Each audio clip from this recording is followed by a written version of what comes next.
Terez, how did you get started? We came up with this rooster. How did that come about? Well, because the picture you gave me of the boat showing the flags had two flags, or pennant flags, that had two birds on it, which resembled the roosters. So in doing some research, we found out that the roosters were, flags given by the Commodore to a certain individual, and that we found a picture of one with a clearer picture of the bird. So I did some research on the birds and roosters of this area, and that's when I came up with the colors, just based on the local birds and roosters that were used at that time, because it was pretty difficult to find. No, go ahead. You were great up to that point. So you can pick it up with, it was pretty difficult. Well, it was a challenge. Okay. Start right there from the top. It was a challenge. It was a challenge finding out why they would have roosters on a boat. Roosters are birds on a boat. So we looked into it more, and it came up that we were finding the pennant represented the cock of the walk, which was an award given to a sailor in his vessel by the Commodore of that yacht club. And so with knowing that, then we knew why the date was what the date was, because this was the year that he won it.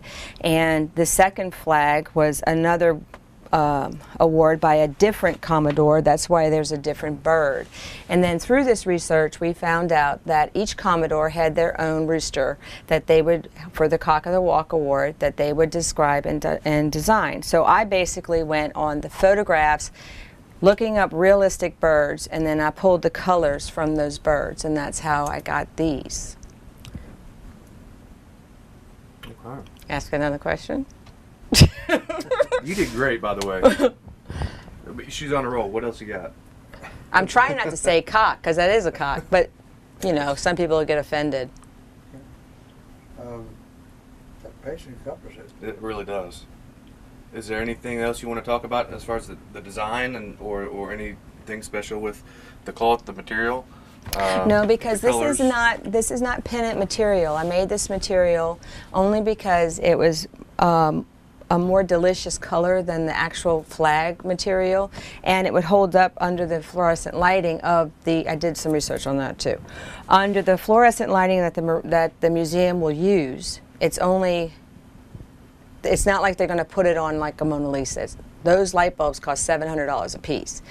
At the museum, they're not going to do that. They're going to have regular fluorescent, like track lighting. So I tried to find a material that wouldn't fade over time with fluorescent lighting. And so this umbrella holds up to natural UV light outside. And this brand in particular holds up really well and does not fade. So I wanted something that would last over time. So unlike the first boat, these flags won't get lost. And this is water resistant too. Yeah, the water bubbles right off of it. It sure does. And see, I made it two-sided because I didn't want the stitching on the other side, because when you monogram, you have this understitching that's not very attractive. And so I just did it so that it would be the reverse underneath, so that you wouldn't see the ugly stitching. And so that's what I did it. But my friend Josh at Gabbert's Interior, and well, I gotta say that again because I messed that up. It's very hard not to have Tourette syndrome. I mean, my name's Admiral. My friend Josh over at Gabbert's Auto and Marine Upholstery Shop, he sewed them together for me because my machine was not powerful enough. So he has like an Incredible Hulk machine that just knocked it right out. So he put them together for me, and he's the one that told me that would be the best product to use, so that it wouldn't. And then if you did have it on the boat, it would be fine. And it's heavy enough so the flag wouldn't lay flat. It would be nice and stiff. So, but yeah, they did a good job sewing it, only because they have the machine, you know. You did it on both the sides. Different sides, all right.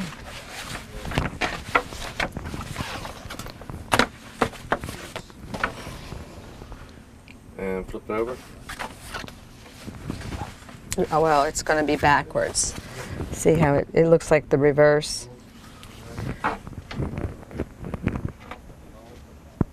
Okay.